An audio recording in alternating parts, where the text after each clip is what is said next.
So I'm gonna start reaching for his collars. He thinks I'm gonna grab him. I'm gonna get a hold of his sleeves.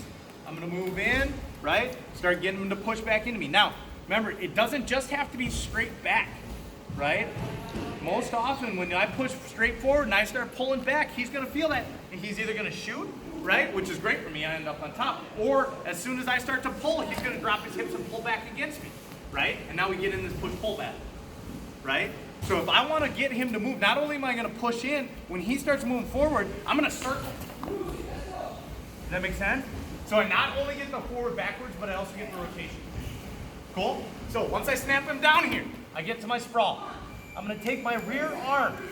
I'm gonna step off to that side and punch my hand underneath his neck here. Not in the face, right? Unless he really pissed you off, right? But I'm gonna get that hand all the way up by his neck. My second hand is gonna come palm to palm, and I'm gonna squeeze my elbows together. Start putting pressure on the back of his head. Okay, it's uncomfortable, it's probably not a choke, it might be, right? We call it a 3/4 mount. Usually I'll stay posted up with that front leg, right? But my goal is to pull that head in, and I'm trying to turn his shoulders to the ground, okay? So I'm gonna get in there, I'm gonna straighten my rear arm as my front arm comes to the ground. So I get here, gable grip, forearms on the back of his head, and I'm gonna extend that back arm to turn him to the ground. Okay? Simple enough? So I get the front head here, I'm gonna get off to the side, punch through, right? Because often we get here and he's gonna start thinking guillotine. So his butt's down, his knees are wide, his elbows are in between his legs. That's where his butt's down, yep, exactly, and he's in this wall here, right? So if I start trying to yank at his neck, he's gonna be fighting my hand.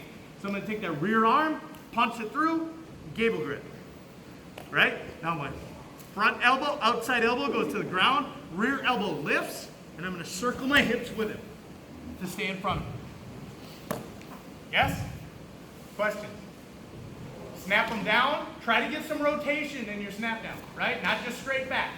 All right? Also get some angle to it so that when they try to post their hand, you can still pull, or their foot, you can still knock them over. Right? Once I get there, circle to the one side or the other, whatever side is the arm side, punch underneath, gable grip, roll that wrist to the sky.